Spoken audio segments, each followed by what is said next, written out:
Of course, you refer to the 5-into-1 share split, or the share split from That's 1 for into 5. YTL Corp. Yeah, YTL Corp. So our question is, are you taking YTL Power private?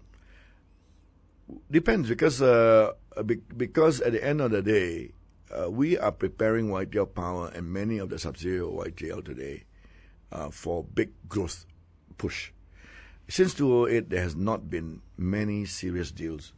Now, YTL has been able to pick up many good deals in every economic cycle when there's economic implosion, except this mega implosion. So you must ask, why is that there's no serious deals? Well, because governments and banks dare not mark to market, right, properties or any asset, because that will then spiral into another round of quantitative easing. So they've been holding values at not realistic economic levels.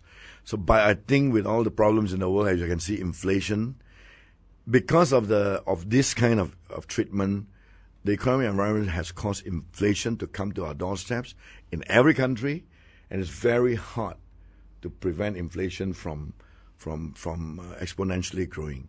So then the options now are, have you to raise interest rates, and they're running out of options. And that's why I think finally the governments, even if they want to keep properties up or assets prices up, I don't think they can. And probably then there will be real opportunities of the real economies where we pick up really good assets at the right price. Which is a long, I guess, way of answering our question, which is whether you're going to take YTL Power private. And the thing is, borrowing costs where they are nowadays, it just seems prohibitive to do it under a listed entity.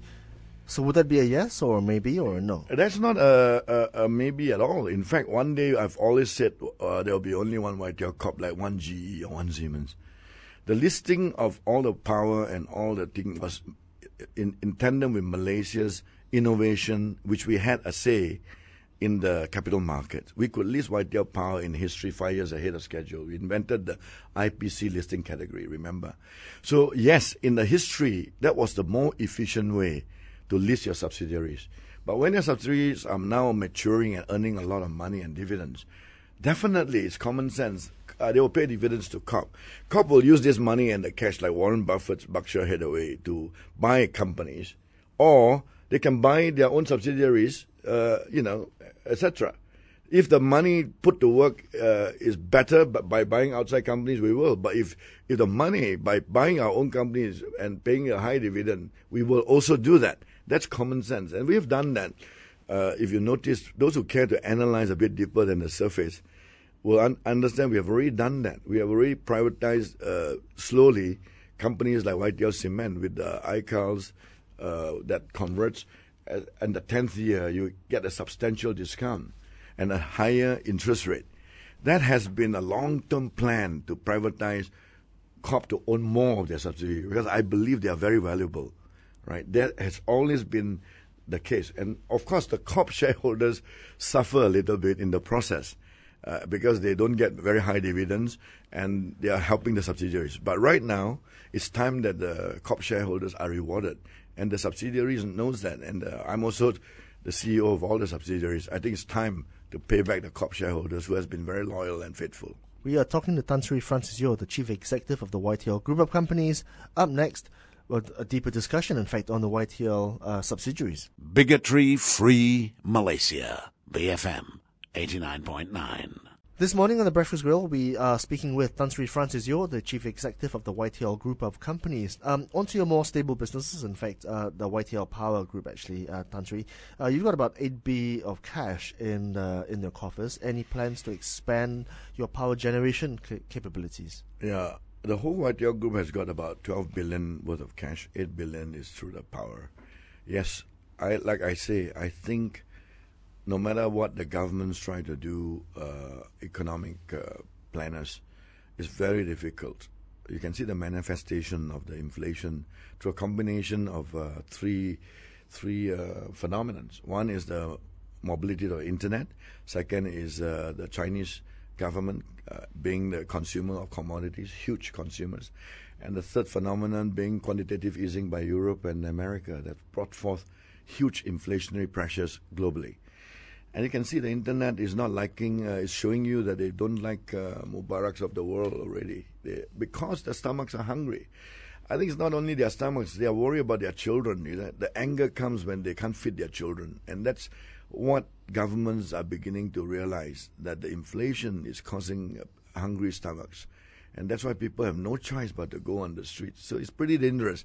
So what's reflected politically will be reflected economically if governments do not take actions.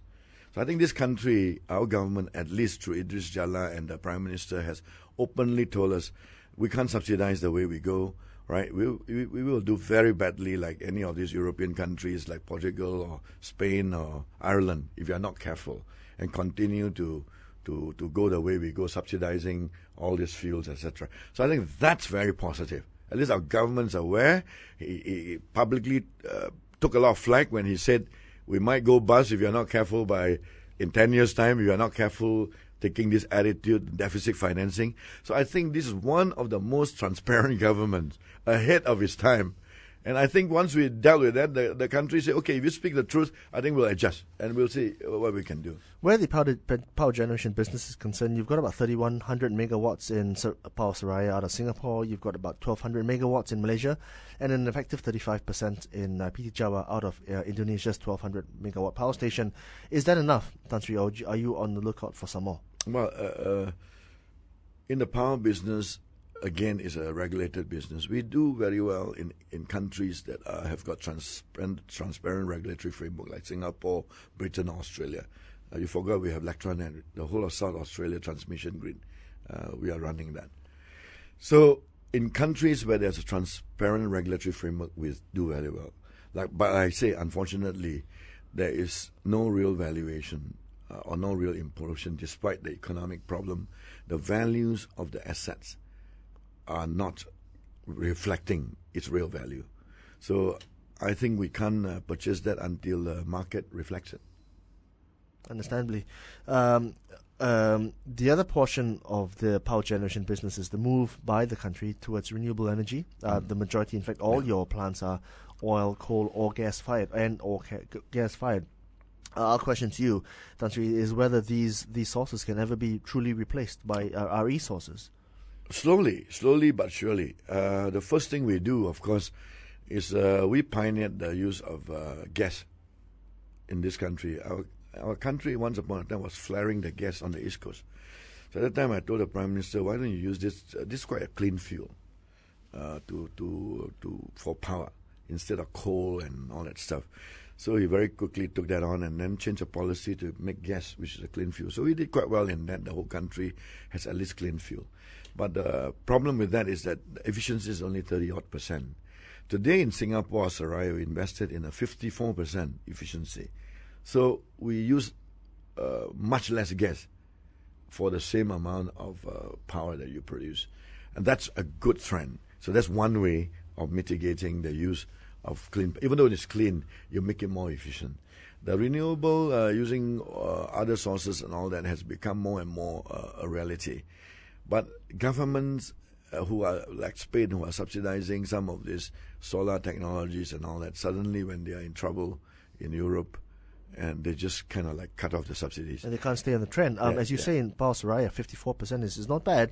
Would you stay on the efficiency path on existing fossil fuel sources, or would you invest more into our energy team sources? Is combing everything, the more efficient fuels, including shale gas, shale oil, things that are much more efficient, that does not destroy the environment. We are exploring. For example, in America, shale gas has brought down the price of gas by 50%. And shale gas is present in the geological contours of most countries. So Obama is giving China and India free technology for shale gas, for example.